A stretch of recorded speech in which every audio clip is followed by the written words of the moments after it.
मला या मतदानच नको, मला मतदानच नको. अरे जो वाईट नजर टाकतो माझ्या माता भगिनींवर त्याचं मतदानच नको. ते इराणचा राष्ट्राध्यक्ष मेलाय आणि भारतात ओरडायला लागले ते जसं काय. अरे या इथं राहायचं, भारतात राहायचं आणि सुतात त्यांचं पडायचं. म्हणून म्हणतो डीएनए चेक करा यांचे, हे हायब्रिड आहेत. रमजानच्या महिन्यामध्ये जर त्याला ईदगाह मैदानावर तो खिशात जर झेंडा घालून आणला असता दुसऱ्या देशाचा, पण आजपर्यंत मला आठवत नाही की ईद मध्ये कोणी तिरंगा झेंडा फडकवला. कोणी शिवाजी महाराजांच्या बाबतीमध्ये तर कोणी बोललंय. एक तर ते उर्दू भाषेत बोलतात. आता काही काही लोकांचं मला आश्चर्य वाटतं, वाईट वाटतं. ते उठून सुटून ते राजकारण करत बसतात. कसं राजकारण करतात? हिंदी इथं चालणार नाही, हिंदी अमुक चालणार नाही. अरे तू पहिली बोल ना, ती उर्दू चालणार नाही, ती उर्दू बंद करा. उर्दूवर बोल. एकाही शाळेत उर्दू आम्ही शिकून देणार नाही, पण उर्दूवर कधी बोलणार नाही. इतनी हिम्मत कोई इस्लामिक देश में, इस्लामिक राष्ट्र में कोई नहीं कर सकता जो एक हिंदू राष्ट्र में बैठ के किया जाता है. 15 मिनट बोलते हैं पुलिस हटाओ और देखो क्या होता है. हमारा जवाब वहीं पे आना चाहिए था. अरे 15 मिनट तो बहुत ज्यादा है. सिर्फ 5 मिनट पुलिस हटा के देखो, उनको तुम्हारे पाकिस्तान के बैठे हुए अब्बा के पास नहीं भेज दिया तो खुद को हिंदू नहीं बोलेंगे. ही वक्तव्य आपण ऐकलेत. मी सुरुवातीला शिवराय कुलकर्णींकडे जाईन. शिवराय कुलकर्णी, काय आहे? 2 तर तुमच्या पक्षाचे आमदार आहेत, एक सत्तेतले तुमच्या सहकारी पक्षाचे आमदार आहेत. ही काय वक्तव्य? तुम्ही सत्ताधारी म्हणून पाठिंबा देताय अशा वक्तव्यांना? नम्रताची एक गोष्ट लक्षात घेतली पाहिजे की हिंदुत्व किंवा हिंदू विचारधारा किंवा हिंदू जीवन पद्धती जी आहे ही मुळात प्रतिक्रियावादी नाही. आपण कोणाच्या तरी प्रतिक्रियेवर हिंदुत्व जपतो किंवा हिंदुत्व हे राष्ट्रीयत्व म्हणणारे लोक आम्ही आहोत. सगळ्यात मुळात एक गोष्ट आपण लक्षात घेतली पाहिजे की भारतामध्ये जे अनुनय करून गठ्ठा मतांचं जे राजकारण झालं, या राजकारणापायी यांचे लाड पुरवता यांचं मातीशी विमान राहिले की नाही हे सुद्धा तपासलं जात नाही. आज यांच्या मतांवर पोळी शेकणारी महाराष्ट्रातली महाविकास आघाडी असो की स्वतःला धर्मनिरपेक्ष म्हणणारा किंवा जो सेक्युलर कंपू आपण म्हणतो या देशाचा, तो सेक्युलर कंपू असो, हे सगळे लोक अशा विषयाचा खतपाणी घालतात. तिकडे साता समुद्रापलीकडे खोमेनी मारला गेला. आपल्या देशाची भूमिका काय आहे, आपल्या देशाचा त्याच्याशी काय संबंध आहे? केवळ तो इस्लाम मुसलमान होता आणि आम्ही मुसलमान होतो म्हणून इथे उच्चार करायचा का? खोमेनीला इथे हिरो करायचा का? ज्या खोमेनींनी आयुष्यभर जिहाद, लोकशाही नाकारली, हुकुमशाही केली, जिहाद केला, आतंकवादाला खतपाणी घातली. सद्दाम हुसेनचा काळ तुम्हाला आठवत असेल. या भारतामध्ये अनेक गल्ल्यांमध्ये, मोहल्ल्यांमध्ये सद्दाम हुसेनला हिरो करून ठेवलेलं होतं. ही मानसिकता जी आहे ही मानसिकता हळूहळू राष्ट्रद्रोहाकडे जाणारी मानसिकता आहे आणि म्हणून या मानसिकतेला खतपाणी घालता कामा नये. खोमेनीसाठी भारतामध्ये हेतुस्केटसाठी का चालू आहे? काय संबंध आहे इस्रायल, अमेरिका? ठीक आहे, तुम्ही तुमच्या मतं जर मांडायचं असतील लोकशाहीमध्ये तुम्ही मांडा, चांगल्या पद्धतीने व्यक्त व्हा, जागतिक राजकारणावर तुम्ही बोला, आंतरराष्ट्रीय राजकारणावर बोला, आपली मतं मांडा. पण ही मतं न मांडता केवळ असं आहे की खोमेनीच्या विरोधात युद्ध सुरू आहे म्हणून संजय राऊत सकाळपासून उठतात आणि सकाळपासून सगळ्यांना आव्हानं देत सुटतात. अरे यांचे लाड करता आणि तुमच्या गठ्ठा मतांसाठी देशाचं काय होणार याचा विचार करता की नाही कधी? आणि म्हणून त्यातून अशी प्रतिक्रिया जन्माला आहे. हे जे सगळे प्रकरण सुरू आहे, आता तुम्ही हेडलाईन्स मध्ये सांगितलं की कोणीतरी औरंगजेबाच्या समाधीवर गेला, कबरीवर गेला, माफ करा समाधी इतका पवित्र शब्द त्याला लागू शकत. औरंगजेबाच्या कबरीवर गेला आणि औरंगजेबाच्या कबरीवर जाऊन त्या ठिकाणी औरंगजेब अतिशय पवित्र राजे होते हे तो सांगितला. हे मुद्दाम करणं नाही का? हे खिजवणं नाही का? शिवराय कुलकर्णी प्रश्नाचं उत्तर दिलंच नाहीये. जरी ही प्रतिक्रिया असली तरी भाजप याला याचं समर्थन करेल का? नाही, मला तुम्ही सांगा, ही प्रतिक्रिया समाजामधून येईल नाही, जनतेची प्रतिक्रिया आहे. आज हे जे नेते आहेत हे नेते लोकमान्य नेते आहेत. लोकांमध्ये रिॲक्शन आहे. लोकांना देखील वाटतं की होऊ नये. कशाचा खोमेनीसाठी भारतामध्ये येत होतो, का लाठीचार्ज भारतामध्ये व्हावा, काश्मीर बदली जनता का रस्त्यावर यावी? पण मला मुस्लिम समाजाची मतं नको असं नेते म्हणतात तुमचे. मला मुस्लिम समाजाची मतं नको असे म्हणतायत आणि त्याच मुस्लिम समाजाची अनेक मतं घेऊन असते निवडून तिथे आलेले आहेत. याचं काय? असं आहे, मुस्लिम समाजाची त्यांना मतं मिळाली की नाही हे मला माहित नाही. मुस्लिम समाजाची मतं नको एखादा उमेदवार म्हणू शकतो, एखादा कार्यकर्ता म्हणू शकतो, त्याला काय? तर या पद्धतीने खोमेनी जर तुम्ही नाचवणार असाल, तुम्ही जर का सद्दाम हुसेन नाचवणार असाल, पाकिस्तान जिंकल्यानंतर तुम्ही भारतामध्ये फटाके फोडणार असाल, भारत हरल्याचा विजय उत्सव तुम्ही साजरा करणार असाल, तर त्यांची मतं हवं कशाला? ठीक आहे, मुद्दा लक्षात आला. मी त्या गोष्टीचं बिलकुल त्यांची त्या संदर्भातली जी प्रतिक्रिया ती योग्य आहे. पण जे मुस्लिम याही देशाच्या बाजूने उभे असतील त्यांचं सगळ्यांचं स्वागत आहे आणि त्यांना आम्ही तेवढेच देशभक्त मानतो. त्यांना देखील आम्ही एका अर्थाने हिंदूच मानतो. तुमचा मुद्दा लक्षात आला. हनुमंत पवार, ऍक्शनला आलेली रिॲक्शन असं समर्थन केलंय भाजपने. लोकसभा निवडणुकीच्या अगोदर साधारण मतदानाच्या 1-1.5 महिना अगोदर केंद्र सरकारने नरेंद्र मोदी साहेबांनी सौगातीये मोदी अशी एक योजना चालू केली होती आणि ती योजना रमजानचा महिना लक्षात घेऊन मुस्लिम बांधवासाठी केंद्र सरकारने केलेली होती. भाजपावाल्यांनी अनेक मुस्लिम मोहल्ल्यामध्ये बॅनर लावून सौगातीये मोदी म्हणून काहीतरी वस्तू मुस्लिमांना वाटल्या होत्या. कदाचित हे राणे आणि ते कोण भोसरीचे आमदार आहेत आणि ते जगताप या सगळ्या लोकांना ते माहीत नसावं. मोदीजींना त्यांनी करेक्ट करावं, दुरुस्त करावं, मोदीजींचं प्रबोधन करावं जर मुस्लिमांची मतं नको असतील तर. हा एक भाग. दुसरा भाग, या संबंध राष्ट्राला एका धर्माचं राष्ट्र घोषित करायचं आणि बाकीच्या धर्माच्या लोकांना आपल्या पायाखाली चेचायचं, ही भूमिका काही यांची नाही. यांची फक्त तोंड आहेत, हे फक्त स्पीकर आहेत, करणे भोंगे आहेत. हे त्यांचे बोलविता धनी यांची विचारसरणी आहे, जी विचारसरणी राष्ट्रीय स्वयंसेवक संघ भाजपा प्रमाण मानते आणि मनुस्मृतीपासून ते चालत आलेली आहे. महात्मा ज्योतिबा फुले यांनी आम्हाला सांगितलं ना, ख्रिस्त मोहम्मद मांग ब्राह्मणाशी धरावे पोटाशी बंधुपरी. याच्यामध्ये सगळेच आले. महात्मा फुल्यांना आम्ही खोटं ठरवणार आहोत का? हे जगताप, हे राणे आणि हे कोण लांडगे, हे लोक महात्मा फुले यांच्यापेक्षा मोठे आहेत का? किंवा अवघाची संसार सुखाचा करीना आनंदे भरीन तिन्ही लोका असं म्हणणाऱ्या ज्ञानेश्वरीपेक्षा आता हे तिघ आमच्या हिंदू धर्माचे मोठे झाले का? यादे यादे लहान थोर भलते जाती नर नर, सगळ्यांनी या, सगळ्यांचा आमचा धर्म आहे असं सांगणाऱ्या तुकोबांपेक्षा ही लोक मोठे आहेत का? ज्ञानोबा तुकोबा सोडून द्या किंवा महात्मा फुले सोडून द्या, ज्या भारतीय संविधानावर शपथ घेऊन ही मंडळी आमदार झालेली आहेत, शपथपत्र दिलेलं आहे, निवडणुका लढतात, लोकशाहीमध्ये हे उपस्थित आहेत, यांचे मुख्यमंत्री पंतप्रधान संविधानावर हात ठेवून शपथ घेतात. त्या संविधानानं सांगितलं ना, धर्म आपल्या घरामध्ये ठेवायचा, धर्म तुम्ही बाहेर आणायचा नाही, दुसऱ्या धर्माचा द्वेष करायचा नाही, अत्याचार करायचा नाही, दुसऱ्या धर्माला हिनवायचं नाही. हा माझ्या संविधानाचा आत्मा आहे ना, स्वातंत्र्य लढ्याचा आत्मा होता ना. पण हनुमंत पाटील, दुसरी बाजू सुद्धा याला आहेच की. म्हणजे अगदी उदाहरण द्यायचं झालं तर आज काश्मीरमधलं हेडलाईन आहे आमच्याकडे त्याची, काश्मीरमध्ये खोमेनीची हत्या झाल्याच्या निषेधार्थ आंदोलन होतंय. कधी? ज्या वेळेला तिथे कर्फ्यू आहे. बरं, इथे ऑपरेशन सिंदूर नंतर कुणीही समर्थनार्थ बाहेर येत नाही, पहलगाम नंतर कोणी निषेधार्थ बाहेर येत नाही, पण कोण कुठे तिकडे हजारो किलोमीटरवर ते खोमेनी मारला गेला आणि काश्मीरमधली जनता तिथे लाठीमार खांद्यावर घेईपर्यंत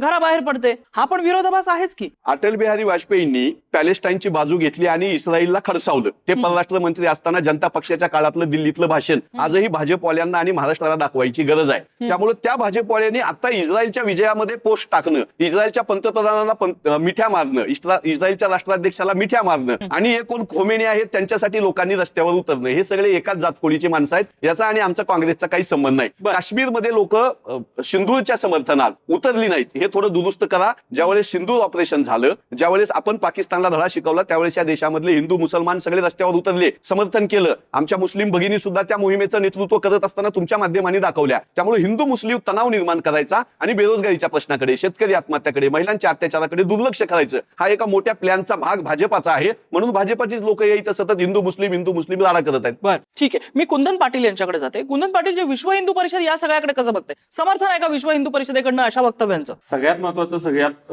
पहिली पार्श्वभूमी समजून घेणं गरजेचं आहे. जे भारताचं संविधान आहे त्या संविधानामध्ये सार्वभौम राष्ट्र अशी जी काही घोषणा 1949 साली आपल्या भारताची झाली, त्या सार्वभौम राष्ट्राचा अर्थ काय आहे की या राष्ट्रामध्ये इतर शक्ती, बाह्य शक्ती कोणत्याही याच्यामध्ये कोणत्याही पद्धतीचा हस्तक्षेप करणार नाही. माननीय गृहमंत्री भारत सरकार यांनी संसदेमध्ये आपल्या भाषणामध्ये सांगितलं की अनेक एनजीओना 36,000 कोटी रुपये धर्मांतरणासाठी मुस्लिम राष्ट्रांमधून या भारतामध्ये येतात. हे काँग्रेसच्या काळात येत असताना काँग्रेसने याच्यावरती कोणतीही कारवाई केली नाही आणि त्यानंतर या भारतामध्ये धर्मांतरण, लव्ह जिहाद, लँड जिहाद मोठ्या प्रमाणात वाढत गेला आणि मग आता हिंदू समाजामधून आवाज उठतोय. तर या लोकांच्या पोटामध्ये का गोळा येतोय? तर सगळ्यात महत्वाचं, ज्या संविधानाचा हवाला देऊन यांचे नेते सगळ्या देशभर फिरतात, सगळ्या जगभर फिरतात, तर यांनी स्वतः पहिल्यांदा आपण त्या संविधानाचं अवलोकन करतो का, आपण अंगीकारतो का, हे सगळ्यात महत्वाचं पहिलं बघून घेतलं पाहिजे. आज 2-3 आमदार या विषयावरती बोलतायत. भविष्यामध्ये याची नांदी येणार आहे हे समजून घेण्यासारखं आहे की कारण आतापर्यंत काँग्रेसच्या राजवटीमध्ये सारा हिंदू स्वतःला हिंदू म्हणून घेण्यामध्ये दबला होता. त्याला भीती होती की सरकार आपल्यावरती कोणती तरी कठोर कारवाई करेल. त्याला आता थोडंसं अस्वस्थ वाटतंय की आपल्या विचाराचं सरकार या देशामध्ये आहे आणि गेले 60 वर्ष आपल्यावरती जो अत्याचार झाला, आपल्या ज्या माता भगिनी या लोकांनी पळवून नेल्या. आम्ही एक लव्ह जिहादमध्ये अडकलेल्या एखाद्या भगिनीला बघितल्यानंतर, तिच्याशी संवाद साधल्यानंतर आम्हाला डोळ्यामध्ये अश्रू येतात अशी परिस्थिती असते. ही परिस्थिती कोणी निर्माण केली? आणि जर आता हेच लोक, काही आमदार उघडपणे सांगतायत की त्यांनाही माहिती आहे की या लोकांनी आम्हाला मतदान केलेलं नाहीये आणि ते उघडपणे जर म्हणत असतील तर ही कुठल्या, मला वाटत नाही की ही कुठल्या पक्षाची भूमिका आहे. जर महेश दादांनी याबाबत मध्ये आपली स्वतःची भूमिका त्यांनी स्पष्ट म्हटलेलं आहे, तुम्ही ते परत ऑडिओ ऐका त्याचा, की मी परत आमदार नाही झालो तरी चालेल पण मला यांचं मतदान नको, ही म्हणण्याची वेळ का आलेली केली आहे. तर काँग्रेसनी हे समजून घेणं गरजेचं आहे की त्यांनी तुष्टीकरणाच्या राजकारणामध्ये कायम मुस्लिमांची मतं त्यांनी आपल्या बरोबर घेण्यासाठी ठीक वेगवेगळ्या आहे. योजना, आपण वेगवेगळ्या काँग्रेसला पद्धतीच्या विचारू. घोषणा त्यांनी केलेल्या आहे आणि मग आता हे स्पष्ट झालेलं आहे. विचारूया आपण काँग्रेसला. हनुमंत पवार, अगदी थोडक्यात मग मी पैगंबर शेख यांच्याकडे जाणार. विश्व हिंदू परिषदेच्या कुंदन पाटील यांना माझा प्रश्न आहे, ते भाजपाची बाजू का घेतात? भाजप आणि त्यांचं नातं काय? एक पहिला प्रश्न. दुसरा प्रश्न असा आहे की ज्या राष्ट्रवादी काँग्रेसच्या चिन्हावर आणि पक्षामध्ये आता जगताप आहेत, त्यांच्याच पक्षामध्ये तुमच्याच नेत्यांनी, भारतीय जनता पक्षाच्या विश्व हिंदू परिषदेच्या नेत्यांनी ज्यांच्यावर आरोप केले देशद्रोहाचे, अशा मुस्लिम अनेक आमदारांना तुम्ही राष्ट्रवादीमध्ये ठेवलं आणि ते राष्ट्रवादी भाजपासोबत सत्तेत आहे. मग त्याच्यामध्ये नवाब मलिकांचं उदाहरण असेल किंवा भारतीय जनता पक्षाची जे हिंदूचं म्हणून तुम्ही बाजू घेताय, त्या भारतीय जनता पक्षानं नाशिकमध्ये असा माणूस आपल्या पक्षामध्ये घेतला ज्याचे सलीम कुत्ता सोबत संबंध होते. त्यावेळेस हे विश्व हिंदू परिषदवाले कुठे जाऊन बसले होते? ते का उत्तर देत नाहीत? आणि 3.5 लाखापेक्षा जास्त महिला आमच्या महाराष्ट्रामध्ये गायब झालेले आहेत. गृहमंत्री बोलायलाच तयार नाहीत. त्या सगळ्या विचारूया. त्यावर बोलायला काय येत नाही? त्यावेळेस माझ्या माता भगिनीचं प्रेम यांना दिसत नाही का? विचारूया थोडक्यात कुंदन पाटील, मग मी पैगंबर शेख यांच्याकडे जाणार. अगदी थोडक्यात. भाजपची भूमिका मांडेल. आमची भूमिका हिंदुत्वाची आहे. आम्ही कोणत्याही पक्षाचा अथवा याचा आम्ही मत्ता घेतलेला नाही. मी फक्त बाजू हीच मांडली की गेल्या 60 वर्षामध्ये या सार्वभौम राष्ट्राची जी काही यांनी जोपासना करायला पाहिजे होती किंवा जे वातावरण सलोख्याचं ठेवायला पाहिजे होतं, यांनी मुस्लिम तुष्टीकरणाच्या राजकारणामध्ये वारंवार हिंदूंना प्रताडित केलं आणि त्याची जर प्रतिक्रिया जर 60 वर्षानंतर आज कोणतरी ठामपणे स्टेजवरती उभारून म्हणतोय होय मी हिंदू आहे आणि मला हिंदूंच्याच मतावरती निवडून यायचं आहे, तर यात वावगं असायची काही गरज नाही. मला पवार साहेबांना म्हणणं आहे की तुम्ही हैदराबादमध्ये जाऊन त्या हैदराबादमध्ये मुस्लिम मौल्यातून निवडून येऊन दाखवावं, बरं. मग आम्ही तुमचं नेतृत्व मान्य करू. विचारूया आपण पैगंबर शेख. आता विश्व हिंदू परिषदेचे म्हणतात की मी हिंदू आहे आणि मला हिंदूंच्या मतावरती निवडून यायचं, असं जर एखादा प्रतिनिधी म्हणत असेल तर त्यात वावगं काय? वैष्णवांचा धर्म विष्णुमय जग, भेदाभेद भ्रम अमंगळ. ऍक्च्युली यांना दुबईचा शेख चालतो पण भोसरीचा शेख चालत नाही.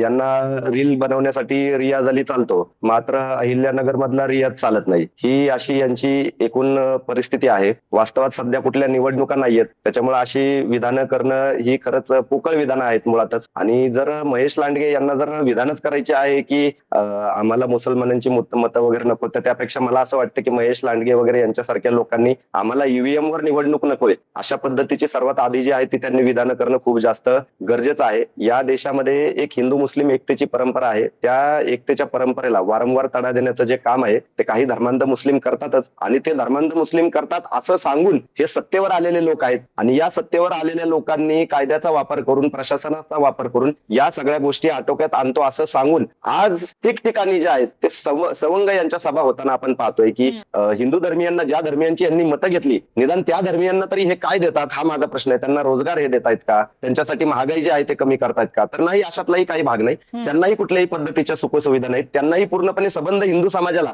मूर्खात काढण्याची जी स्क्रिप्ट आहे ती वर्षा बंगल्यावरून आलेली आहे आणि वर्षा बंगल्यावरून आलेली जी स्क्रिप्ट आहे, हे राणे आहेत, हे लांडगे आहेत आणि हे जे जगताप आहेत हे पुढे नेण्याचा प्रयत्न करत आहेत. एवढंच या ठिकाणी होत आहे, बाकी काही होत नाही. खेमेनी वगैरे यांच्या बाबतीत जे काही त्यांचा हत्या झाली, ते त्यांचं निधन झालं, त्याच्या बाबतीमध्ये निषेध या ठिकाणी नोंदवला गेला. त्याच्या अनेक परिपेक्षा आहेत. ज्यावेळेस इराणमध्ये हिजाबच्या विरोधामध्ये आंदोलन सुरू होतं, त्या ठिकाणी हिजाब जाळला गेला. त्या ठिकाणी सगळ्यात पहिल्यांदा जर त्या गोष्टीचं समर्थन कोणी केलं असेल तर ते पुरोगामी गटामधून आमच्यासारख्या लोकांनी केलेलं आहे.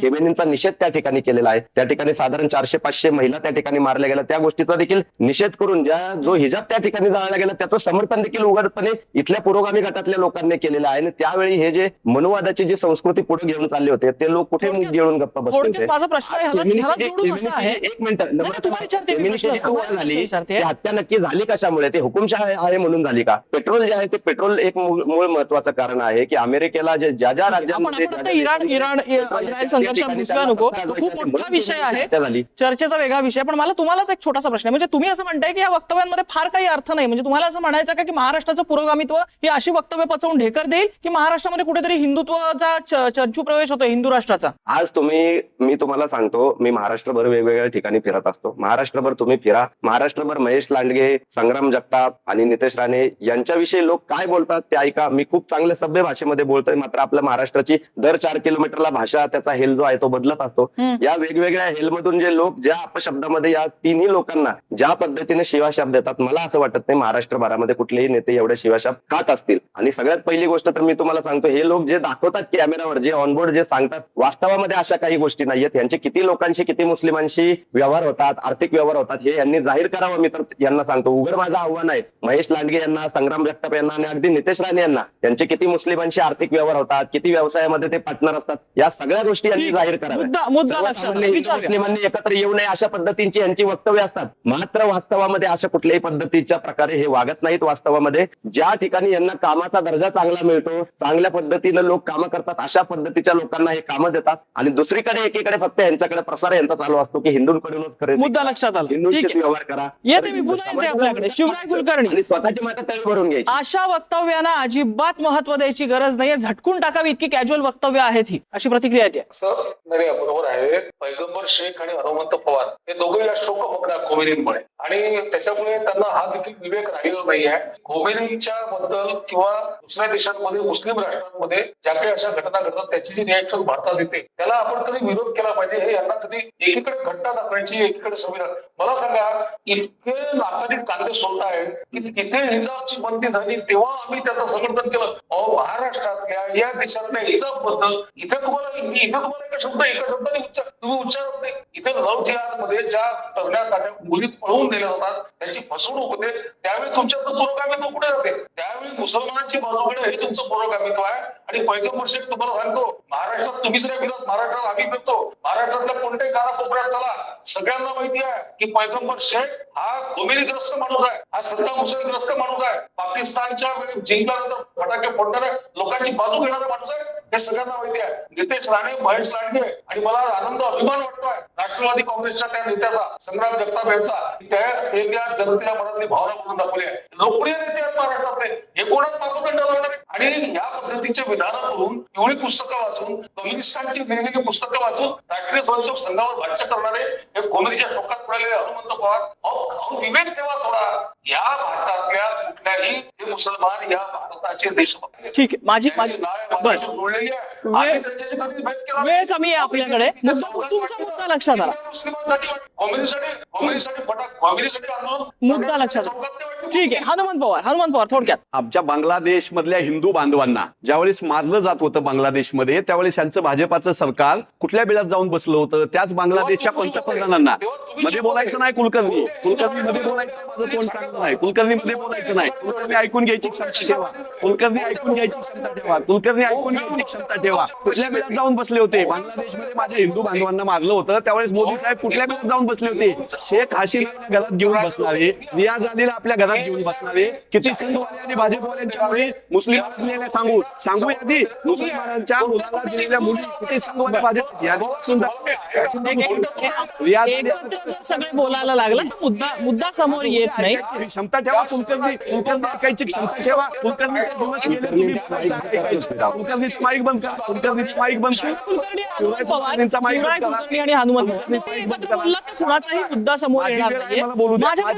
माझी वेळ मला बोलू द्या. त्यांचा माझ्याकडे वेळ कमी आहे. शिवराय कुलकर्णी विनंती आहे आपल्याला. जे कुलकर्णी आहेत, जे कुलकर्णी पंत आहेत, जर कालवा करणार असतील तर दुसऱ्यांना संधी कशी मिळणार? कुलकर्णी कुणीही करू नका. मी पुढच्यांकडे जाणार आहे. कुंदन पाटील तुम्ही मगाशी हात वर करत होता, तुम्हाला मुद्दा मांडायचा. झालं नाही, माझं कंप्लीट झालं नाही नम्रताजी. माझा मुद्दा आहे की राष्ट्रीय स्वयंसेवक संघाच्या लोकांनी किती मुली मुस्लिमाच्या घरात दिल्या यादी वाचून दाखवायची का? लव्ह जिहादची भाषा करता तुम्ही? किती मुस्लिम मुली तुम्ही केले वाचून दाखवायची का यादी? तुम्हाला वाचून दाखवायची यादी तुम्हाला? अटल बिहारी वाजपेयी कम्युनिस्ट पक्षात होते, दाखवू पुरावा. अटल बिहारी वाजपेयी कम्युनिस्ट पक्षात होते, पुरावा दाखवू तुम्हाला. तुमचे लालकृष्ण अडवाणी पाकिस्तानमध्ये जाऊन मोहम्मद अली जिनाच्या नतमस्तक झाले. मोहम्मद अली जिनाच्या नतमस्तक झालेल्या अडवाणीच्या लोकांनी पाकिस्तानच्या बोलवता पाकिस्तान बिर्याणी आपल्याला इतिहास शोधण्यात काही अर्थ नाहीये, कारण इतिहासामध्ये गाडलेल्या गोष्टी जर निघाल्या ना तर बात खूप लांब पर्यंत जाते आणि मग ते प्रत्येकासाठी दुखरी नस होऊन बसते. मला शेवटचे 2 पॉइंट्स घ्यायचे कुंदन आणि पैगंबर यांच्याकडनं. सुरुवातीला कुंदनजी बोला. माझं मुस्लिम समाजाला एकच आव्हान आहे की त्यांच्या समाजामध्ये ट्रान्सपरन्सी नाही. हिंदू समाजातले लोक त्यांच्या मोहल्ल्यातून जायला भीतात. आज हिंदूंच्या मंदिरामधून कोणीही दिवसा रात्री कधीही जाऊ शकतं. त्या ठिकाणी कोणत्याही पद्धतीची गोपनीयता नसते. मस्जिद आणि दर्ग्यामध्ये जी गोपनीयता पाळली जाते ती जर नाहीशी झाली तर मुस्लिम समाजाबद्दल हिंदू समाजामध्ये मत चांगलं व्हायला मदत मदत होईल आणि लव जिहाद थांबवणे, लँड जिहाद थांबवणे आणि गो हत्या थांबवली तर हे 4च उपाय जर केले तर मला वाटतंय की संपूर्ण हिंदुस्थानमध्ये सगळ्या समाजामध्ये एक बंधुभाव तयार व्हायसाठी पोषक वातावरण तयार होईल आणि सगळ्या समाजांनी मिळून एक राष्ट्र म्हणून सगळ्यांनी एकत्र यायचं असेल तर या सगळ्या गोष्टी आपापल्या समाजानं आपापल्या ठिकाणावरती योग्य पद्धतीने राबवल्या पाहिजेत. गेल्या अनेक वर्षापासून जो दबलेला समाज आहे, बहुजन समाज असून सुद्धा, मोठ्या संख्येनं असून सुद्धा अनेक वेळा या समाजावरती अन्याय झालेला आहे. स्वातंत्र्यापूर्वी सुद्धा झालेला आहे, स्वातंत्र्यानंतर सुद्धा झालेला आहे. त्याच्या माध्यमातून काही प्रतिक्रिया जर आल्या असतील तर त्यांनी त्या कॅज्युअली घ्यायला शिकलं पाहिजे आणि स्वतःचं अवलोकन करून काय आपल्या चुका झाल्या असतील तर त्या दुरुस्त करून एका नवीन समाजाच्या उभारणीसाठी जर समोर आलं तर मला वाटतं शेवटची comment, पैगंबर शेख. मध्ये जे चाललेलं आहे धर्माच्या नावावरती ते सगळे लोक अनुभवत आहेत. पैगंबर शेख, थोडक्यात. एक तर पहिली गोष्ट काय आहे, जे आता कुंदन पाटील बोलले की गोपनीयता वगैरे अशा कुठल्याही पद्धतीचं काहीही वास्तव नाहीये. आपण कधीही मशिदीमध्ये या, कुठल्याही मशिदीमध्ये या, कुठल्याही मुस्लिम मोहल्ल्यामध्ये जावा, तुमचं स्वागत आहे. बरेच जण जातात, जे जातात त्यांना माहिती. I beg to differ. बऱ्याच ठिकाणी हा प्रवेश नसतो, बऱ्याच ठिकाणी ही वस्तुस्थिती आहे, हे मान्य करायला लागेल. सगळ्या ठिकाणी नाहीये पण बऱ्याच ठिकाणी आहे. काही ठिकाणी अशा गोष्टी घडत असतील तर सरकार त्याच्यासाठी आहे कुंदन पाटील सर, की तुमच्याकडे आहे गृह खातं, तुमच्याकडे जरी बोलावं लागत असेल तर मला असं वाटतं की गृह खातं कुठेतरी फेल आहे. आणि आमचीही वारंवार अशीच मागणी असते की सौदार्याची जी भूमिका आहे ती आली पाहिजे. दोन्ही समाजातून जे सौदार्य साधणारे लोक आहेत त्यांनी एकत्र आलं पाहिजे. मात्र त्यांनी एकत्र येऊ नये याच्यासाठी जर सरकारी पक्षाकडून अशा जर पद्धतीची वक्तव्य वारंवार होत असतील तर मला असं वाटतं यांना लगाम लावणं कुठेतरी गरजेचं आहे. महेश लांडगे असतील, जगताप असतील, राणे असतील, यांच्या कुठल्याही वक्तव्याने 1% सुद्धा समाजामध्ये जे आहे त्याच्यामध्ये काही प्रभाव वगैरे पडत नाही. उलट मी तुम्हाला काय घडतं या गोष्टी तर तुम्हाला थोड्या वेळापूर्वीच मी सांगितलेल्या आहेत. मात्र मला असं वाटतं की या सगळ्या गोष्टींमधून जनतेचा जो वेळ आहे तो वाया जातो. आज आपल्या समस्या ज्या आहेत त्या वेगळ्या आहेत. आपल्याला विश्वगुरू बनायचंय, आपल्याला जगाला काहीतरी आदर्श निर्माण करायचा आणि जगाला आदर्श निर्माण करताना एका देशामध्ये राहून आपण असं सांगतोय की मुस्लिमांची मतं आपल्याला नकोय, तर याचा निषेध मला बिलकुलच करायचा नाहीये. कारण निषेध करण्यासारखी परिस्थितीच खरं तर नाहीये. एका राजश्रयाच्या बैलगाडी खाली चालून जर काही श्वान अशा पद्धतीचे जर वक्तव्य कुठल्याही पद्धतीचे द्वेषात्मक करत असतील तर मला वाटतं की राजश्रयाच्या बैलगाडीतून त्यांनी बाहेर निघावं आणि अशा पद्धतीची वक्तव्य. बरीच सजेशन यामध्ये येऊ शकतात. या संवादासाठी काय करायला हवं की हिंदूंनी हे केलं तर बरं होईल, मुस्लिमांनी ते केलं तर बरं होईल, किंवा हिंदू मुस्लिम हे नाही केलं तर बरं होईल, असे सगळे सजेशन्स हे वारंवार येत राहतात सौहार्दासाठी. पण या सौहार्दासाठी एक नक्की सोल्युशन असू शकतं की ह्या सगळ्या मुद्द्यांचं राजकारण जर राजकारण्यांनी नाही केलं तर बरं होईल. मला वाटतं या दोन्ही समाजामध्ये सौहार्दाकडे वाटचाल करण्यासाठी तो एक सगळ्यात मोठा बूस्ट असेल. बाकी राजकारण आपले आपले पक्ष करत असतात, आपण सांगण्यामुळे ते काही थांबतील असं वाटत नाही. पण ठीक आहे, आपण वेळोवेळी सल्ले देत राहायचे जनते म्हणून, कारण आपण मत देत असतो, त्यामुळे आपल्याला हक्क तो नक्कीच आहे.